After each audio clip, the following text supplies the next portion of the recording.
Hello and welcome. This is Head to Head on uatv and I'm Olis Gerjuk. Today we're talking about persecution of pro-Ukrainian citizens in the occupied Crimea. Russian authorities are using anti-extremist legislation to suppress dissent. Those being put under pressure are mainly Crimean Tatars, the ethnic population of the Peninsula. To provide us with the latest updates on the situation in Crimea, we welcome to the studio Emine Dzhaparova. She is the first Deputy Minister of Information Policy of Ukraine. Hello and thank you for being with us today. Thank you for welcoming me here. So, Ms. Dzhaparova, what's the current situation with the repressions right now on the Peninsula? What repressions are taking place? For 4 years, it's permanently not good, I would say. So this is the territory that has turned to the not only information ghetto as it is, but any occupied territory is fated for absence of any development and for curtailment of any kind of freedom. So we don't have any freedom there, neither the freedom of expression nor the freedom of speech or whatever freedom we can imagine. Unfortunately, those who are not supporting or bleaching out the Kremlin's position are fated for the persecution. Mostly it's about politically motivated persecution. So we have several cases that are pretended to be the religious cases. So kind of the occupying power is looking for the extremists, so-called extremists or terrorists or nationalists or spies. And they tend to find those spies within the citizens of Ukraine traveling to the Crimea.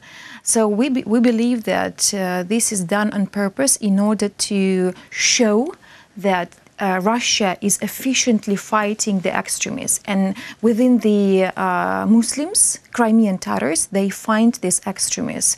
We have lots of prisoners, not only in Crimea, waiting for the charges, but also already alleged and charged people living and taken away from Crimea to the mainland of Russia.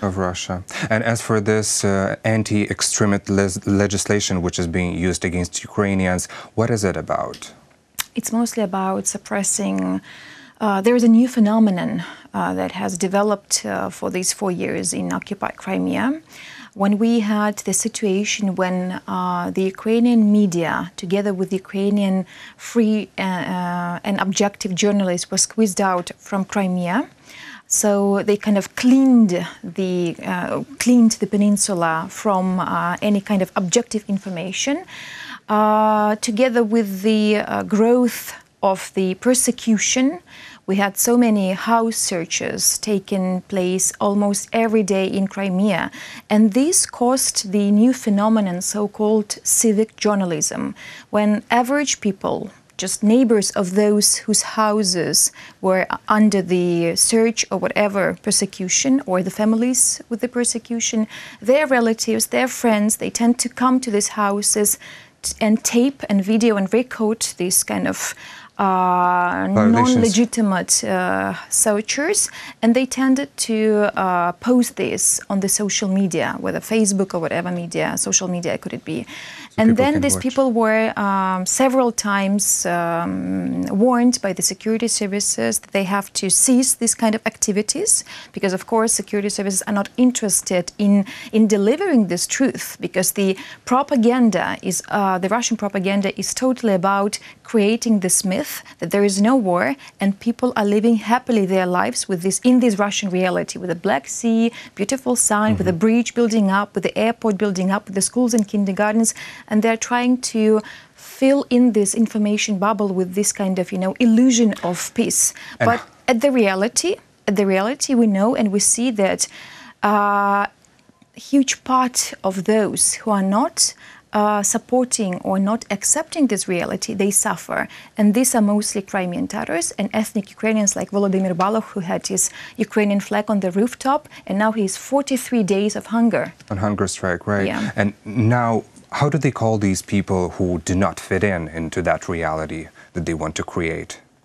Well, how do they call them terrorists? Or? Yes, absolutely. So they call them terrorists or extremists, or those who want to violate the territorial integrity of Russian Federation, or those who arrange the terroristic organizations, or spies. there is another so-called saboteur case, as we call it. Approximately over 10 people are alleged upon this certain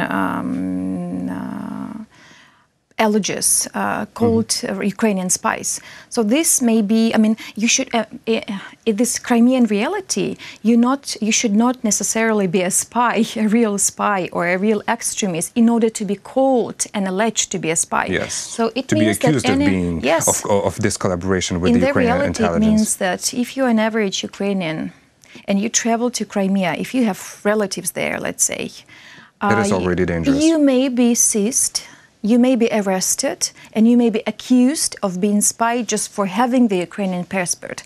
Because, of course, I think that the cause of this, the aim of this kind of persecution is to show for average citizens of Russian Federation that the security services are efficiently fighting with the Ukrainian spies. I don't know if you have ever monitored by yourself, if you watch any piece of news in Russia, of any Russian media, whether it's a national TV channel or even local, they tend to start their pieces of news with the events taking place in Ukraine, and mostly, so approximately 1/3 of the pieces of news they devoted to Ukraine. It's mostly about negative news. It's mostly about showing this, so-called radicals, punishers, nationalists, and of course, this picture of finding Ukrainian spies is perfectly fit into this propaganda picture. Yeah, I just wanted to say that I cannot imagine Russian, so to say, media, or more accurately, propaganda, is avoiding this topic altogether. So, but what is in their newscast about Crimean Tatars and about these people that they persecute? Well, this is also another form of manipulation. So we have a very marginal group of Crimean Tatars that collaborate with the occupying powers. So we have several of people integrated in the system of so-called government, let's say, of so-called powers, occupying powers. And of course, what they do is they're trying to show that here, the Crimean Tatars supporting this reality. And we have several video clips. We have also the situation when they launched the TV channel. So it's a propaganda in a Crimean Tatar language. When they squeezed out the Ukrainian media together with the Crimean Tatar TV channel ATR, the only Crimean Tatar channel, they launched the state-funded TV channel Millet. So if you want to find out the beautiful life of Crimean Tatars, discover the beauty of the reality in this occupying system, you may watch Millet. But if you want to find out, the persecution situation, which is evident in Crimea and everyone knows it, you have no chance to find out if you look and watch this TV channel. So this TV channel is actually showing, this Crimean Tatars living their, cultural life, speaking Crimean Tatars. So they are trying to also fool and fill in this illusion of peaceful life of Crimean Tatars. Because, of course, another part of the reality is that Crimean Tatars are politically persecuted. Yeah, and other media outlets are blaming Crimean Tatars in extremism and terrorism, right? Yes, absolutely. Look, the thing is that another form of crime of Russian Federation against Ukraine is when they seized the territory, when they occupied the territory, they also occupy the infrastructure that belongs to Ukraine. These are TV towers, these are TV and radio frequencies that were confirmed by the ITU, International Telecommunication Union in Geneva, the only regulatory body that actually confirms the belong of certain frequencies, radio or TV, to a certain country. And what they do, actually, that Russian Federation is using Ukrainian frequencies in order to deliver their propaganda. Yes, so they kind of, they squeezed out Ukrainian media. They brought approximately 30 media in Crimea. These are local and national TV channels and radio channels.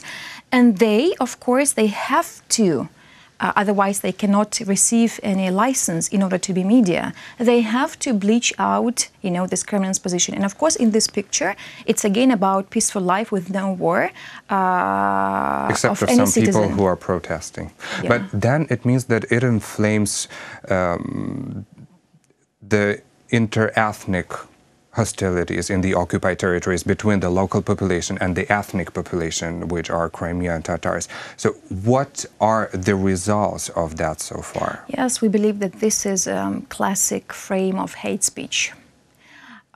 I remember the first days of occupation. I used to be a journalist, and we traveled a lot all around Crimea, back and forth from different military points of Ukraine, trying to show actually what has happened with all this presence of Russian army in Crimea and the so-called referendum that they claim to be a true vote of the citizens of Crimea, of the people of Crimea, which is of course about another fake that they build up.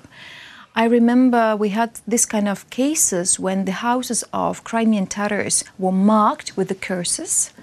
And we also had this kind of, kitchen-level discussion within the population of Crimea that kind of Russian-speaking population, they tend to think that Crimean Tatars would be deported once again. And they were we also had this kind of conversations, again, kitchen-level conversations. Right now, average people were discussing that in case if the Crimean Tatars, not right now, in 2014. Back in 2014. This kind of chauvinistic moods were raised by the occupation. And of course, this kind of rhetorics, both official rhetorics and in media, which is about hate speech, it's about, kind of showing that the real and the only right for this identity is for the Russian population. I mean, this is, I think that the most manipulative, of course, it's about imperial attitude. We have the Russian Federation where so many, there are hundreds of populations and ethnic groups and indigenous peoples that were destroyed.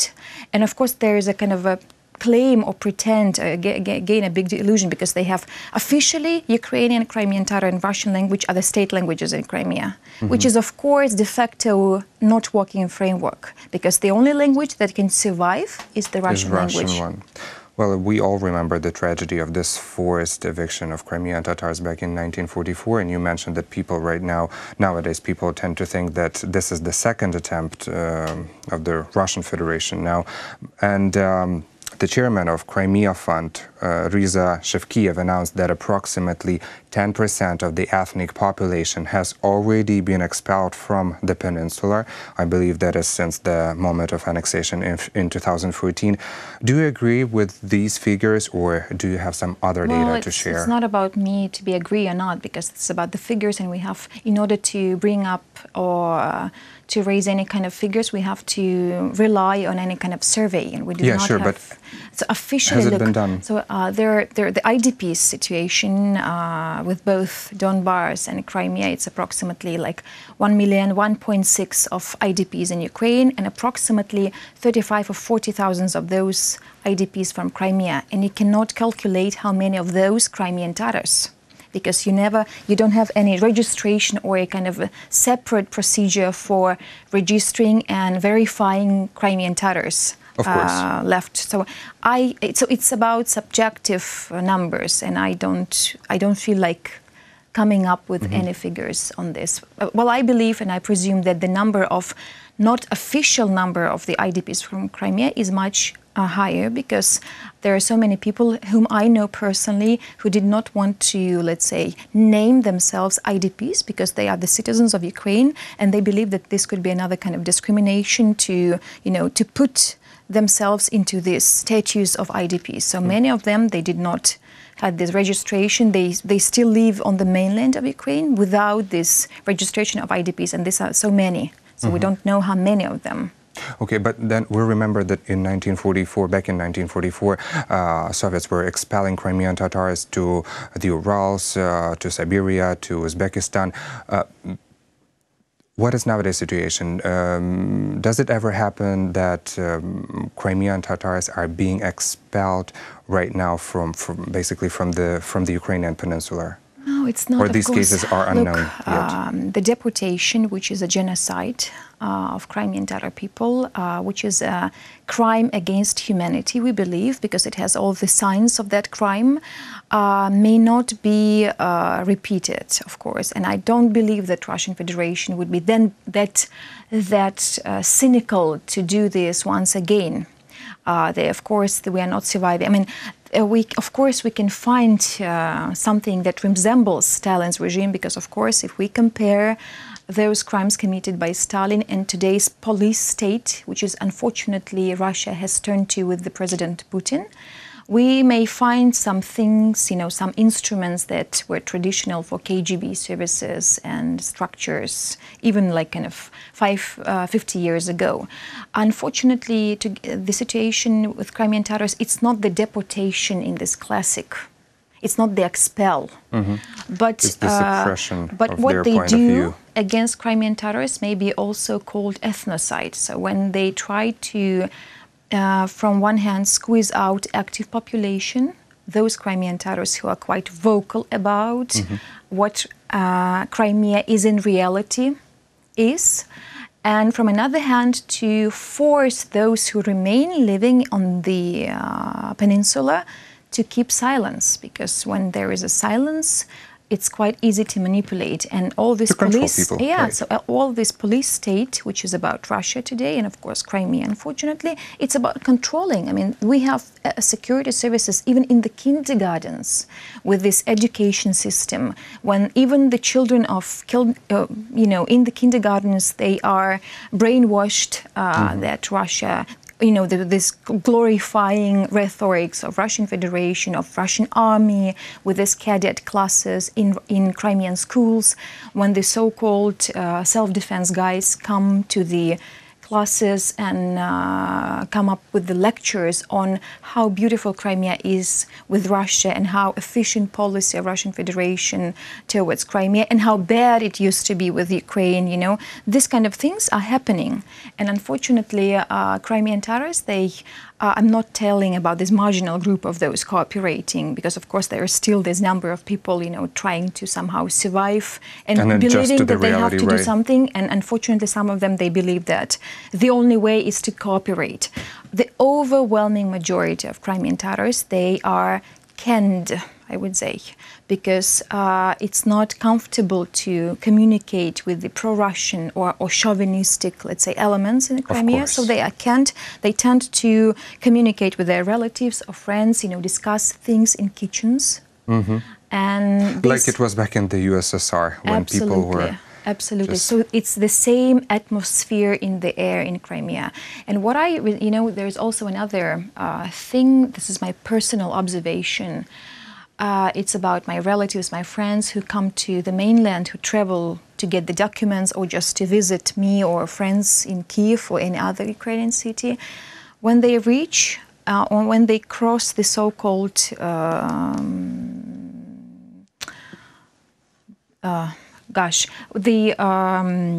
the border, they are self-censoring themselves, because when they discuss things about, they believe political things, even education in Ukraine is, for them, is something of a political, context.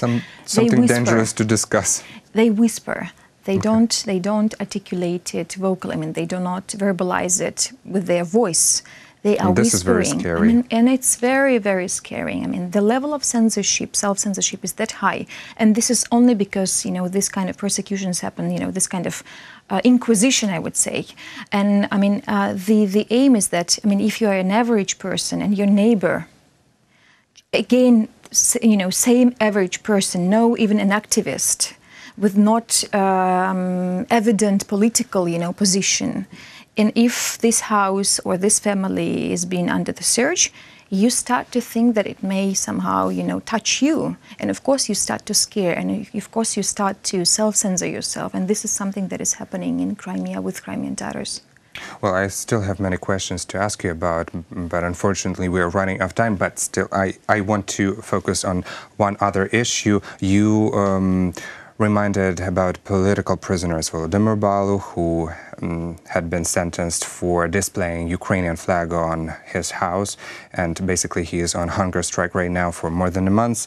And also just lately, Pavlo Hrib, his father was just saying that Russian authorities are limiting communication between Pavlo's mother and son as much as possible. So the psychological pressure is being constantly intensified to make up Pavlo pled guilty. What meaning do you see in these political imprisonment? Is it revenge on Ukraine? Yeah, I mean, first, that Volodymyr Balakh was not formally sentenced for having the flag, the Ukrainian flag. So formally he was alleged in preserving the weaponry and explosive on his rooftop. Because several times before he was alleged and arrested, the security services visited him and warned him that he had to take away the flag. Mm-hmm. And of course, they formally would never sentence a person just for having this but flag. They made up the false accusations. What I feel is that there is only one aim. I mean, to involve people into fear, to involve people into this, absolute silence where there is no any kind of resistance of that occupation. Because in an academic world, there is a research work of Gene Sharp who studied the civil resistance. And if you check the Crimean situation, it's a very classic form of civil resistance, something that Crimean Tatars do, with all those one-man pickets or even attendance of the so-called prosecution and courts by Crimean Tatars, by tens of Crimean Tatars. This is the resistance. Even with the civil journalism, when people just, tape it and video it and then they place it on the social media, this is the resistance. Yeah, this is the way to confront. Or when they still watch Ukrainian TV channels, this is also the sign of the resistance. Or if they tend to celebrate New Year according to the Kyiv time, not Moscow time, and you have, this explosions in the air, salutes, according to Kyiv time, and there are so many signs of this resistance. So the aim is to eliminate any kind of resistance, is to make people believe that Ukraine would never be in Crimea anymore, mm-hmm. and to kind of reconcile people with the idea of this Russian reality. And from another hand, those who are not ready for that evidently, to squeeze out from Crimea. Okay, they say, if you want, this is a kind of, forcible deportation, but in another kind of, by their own will, deportation by their own will. So they are creating the conditions for people to leave. And another crime is that really, really warns Ukraine is that they bring people from the mainland of Russia. They are changing the demography. Squeezing out Ukrainians, the citizens of Ukraine, on those loyal to Ukraine, and bringing, real Russians from the mainland. Well, let's wish our Ukrainian population who is staying still in the Crimean Peninsula just to develop this spirit of resistance. And thank you so much for this interesting conversation. Thank you. That was Emine Dzhaparova, First Deputy Minister of Information Policy of Ukraine. Thank you for watching Head to Head, and stay with UATV.